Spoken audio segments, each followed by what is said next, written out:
Buenas tardes, soy Enrique Lozano Viesca. De nuevo, voy por la tercera parte de la teoría universal. Comencemos. Las primeras fusiones de partículas dieron origen a los elementos, primero los más ligeros o más simples, como el hidrógeno, después el helio, litio, etc. Podemos darnos una idea del orden de la creación observando la tabla periódica de los elementos. Conforme se alejan las partículas que no lograron formar elementos ligeros, continúan su viaje a lugares mucho más alejados de la fuente original. ¿Recuerdan la primera y segunda parte? El origen fue un encendido de una estrella, el agujero negro más poderoso que se puede crear o desarrollar en el universo, a partir de partículas aceleradas a 300.000 kilómetros por segundo, partículas que nosotros llamamos luz o fotones y que se fueron enfriando, etc. Conforme se alejan las partículas que no lograron formar elementos ligeros, continúan su viaje a lugares mucho más alejados de la fuente original, ganando densidad y creando más espacio. Al encogerse, crean espacio, partículas más densas por uniones de partículas que cada vez adquieren mayor densidad y se siguen enfriando y siguen creando espacio. Más fuerza de atracción porque se suman los espacios que creó cada partícula que se unen a la nueva partícula. ¿Se imaginan si se unen, si una partícula, la original, la que quizás llamen la partícula de Dios, se fue uniendo con otra partícula y después esas dos se volvieron a ser tan pequeñas como la original por ganar más densidad y seguir enfriándose y crear más espacio? Después se unieron otra y otra y otra. Imaginen miles de partículas alejándose de la fuente de calor original, unidas, y con la densidad que van ganando al enfriarse mucho más, vuelven a tener el mismo tamaño, quizás, que la partícula original, la partícula que salió de la fuente máxima de calor extremo, pero por enfriamiento y ganar densidad se sumaron muchísimas partículas y vuelven al mismo tamaño. Pero ¿cuál es la diferencia? Con un enorme espacio que ellas crearon. Y ese es su campo de atracción. Todos los espacios que creó cada partícula, y si son miles y millones, pero con el mismo diámetro de la partícula original. ¿Se imaginan? Ese es el mecanismo del origen de los agujeros negros. En estos sitios, las fusiones de partículas solo pueden crear elementos cada vez más densos, quizás mucho más que los más densos que conocemos en la Tierra.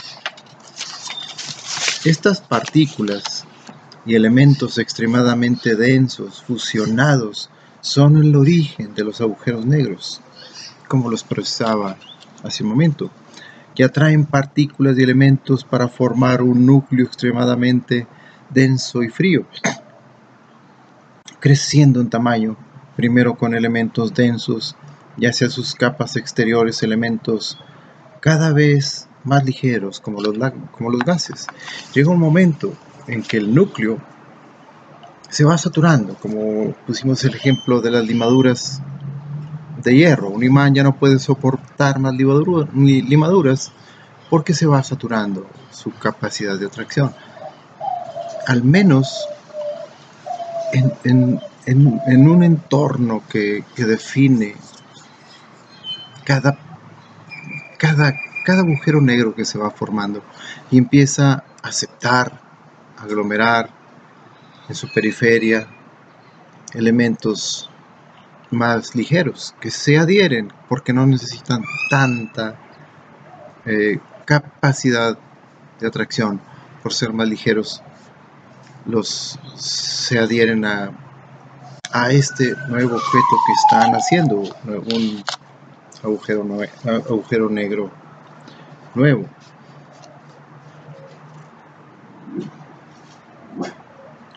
Estos cuerpos opacos, sólidos, extremadamente fríos y densos, llega un momento en que ya no aceptan más materia prima y simplemente existen como agujeros negros saturados.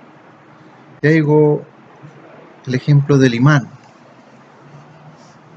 Ya llegó al extremo de saturarse y no aceptar más materia. Y simplemente existen como cuerpos opacos vagando en el universo. Opacos, muy fríos y muy densos. Llega un momento en que ya no aceptan más materia y simplemente existen como agujeros negros saturados, pero con una gran influencia en el espacio que todas sus partículas crearon.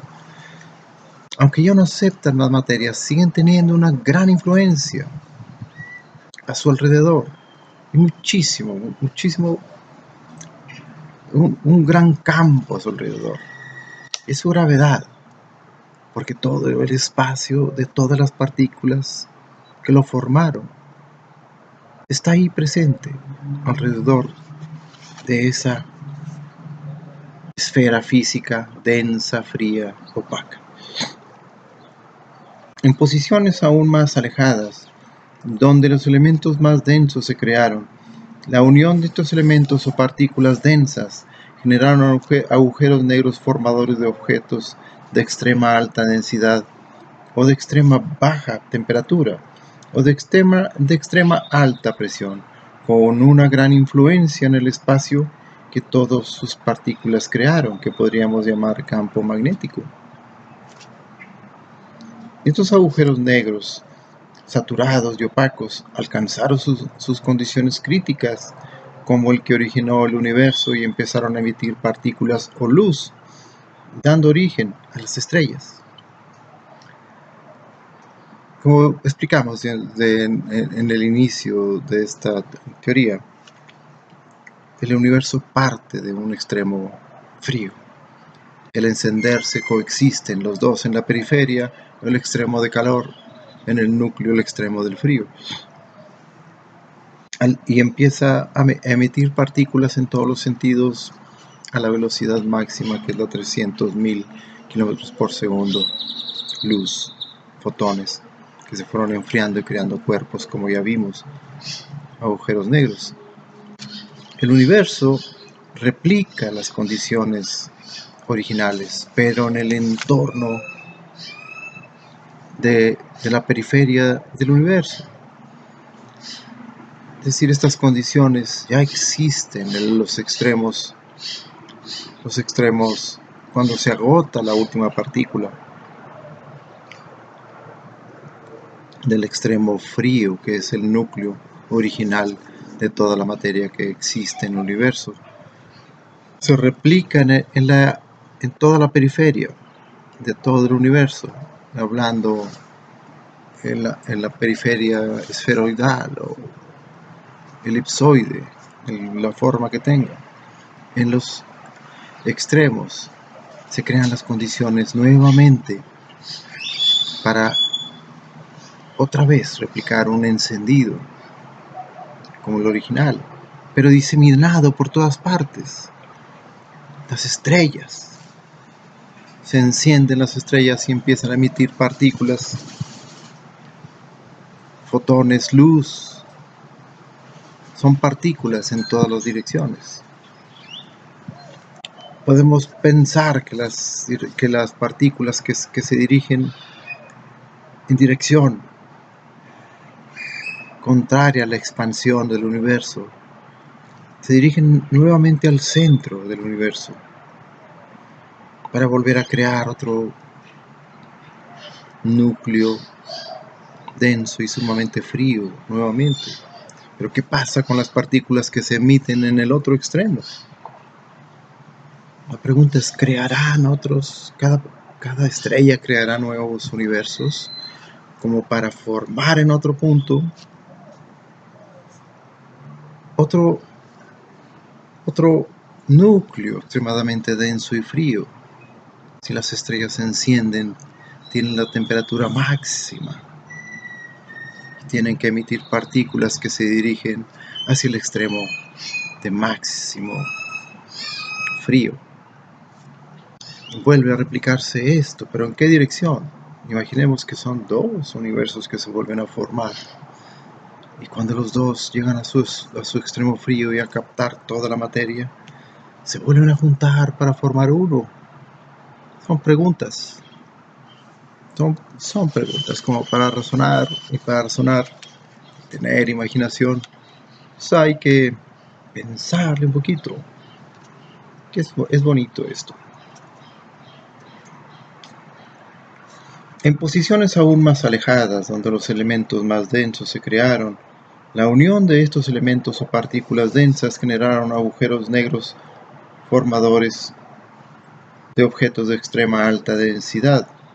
Como dijimos, dando origen a las estrellas, empezaron a emitir partículas.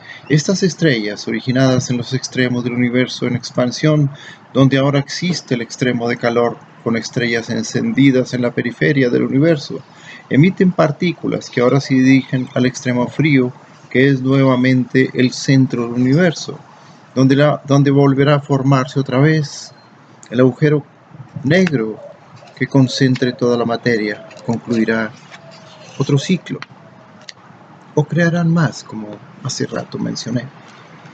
Pero volvamos a la formación de cuerpos originados por agujeros negros saturados de diversas densidades, dependiendo de los elementos de los que fueron formados. Bajo este razonamiento, todas las estrellas, planetas, satélites y cometas son agujeros negros saturados.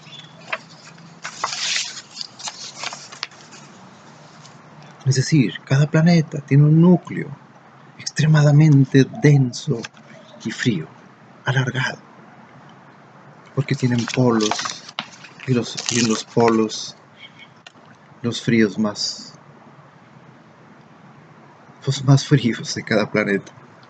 Entonces, las temperaturas más bajas en los planetas. Entonces, la Tierra, el Sol, los demás planetas y sus lunas se formaron independientemente unos de otros en diferentes puntos del universo, y su composición o estructura depende de la clase y cantidad de materia en la que estuvo rodeado el agujero negro inicial de cada uno de ellos.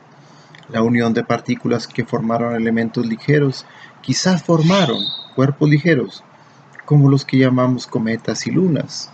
Igualmente, la unión de partículas más densas en la zona de creación de elementos como el hierro, quizás formaron planetas como la Tierra, Marte, Venus, Mercurio. Imaginémonos el universo en expansión, en capas esferoidales cada vez más grandes. Si nos imaginamos el universo en forma esférica o semisférica o elipsoide, de esa forma, cada capa más alejada de la fuente de calor original, el agujero negro original encendido, será mucho más densa. Las partículas serán mucho más densas y formarán los agujeros negros más densos, los que posteriormente formarán las estrellas. En esas capas se crearon planetas, en esas capas densas. En la capa donde se creó nuestra casa, nuestra Tierra. Imaginemos una capa esferoidal donde se creó nuestra Tierra. ¿Cuántos miles de millones de planetas similares a la Tierra se crearon? Veremos el caso de cada uno de los planetas, o cada grupo de planetas, interiores y exteriores. La formación de ellos y su llegada a formar el universo. El siguiente video va a ser exclusivo de la Tierra porque es extenso. Es nuestra casa y hay que estudiarla bien. Recordamos que nuestra Tierra es un planeta. Si estamos en un planeta y ¿qué andamos buscando fuera de nuestro planeta? No se crean, hay que investigar siempre si se tienen los recursos. Pero aquí en la Tierra es un planeta. Y con estos razonamientos podemos enfocarnos en ella para descubrir muchas cosas, comprobar esta teoría. Aquí mismo se puede comprobar. El siguiente capítulo en la cuarta parte, voy a explicar esto. Voy a dedicar exclusivamente al planeta Tierra, nuestra casa. Muchas gracias.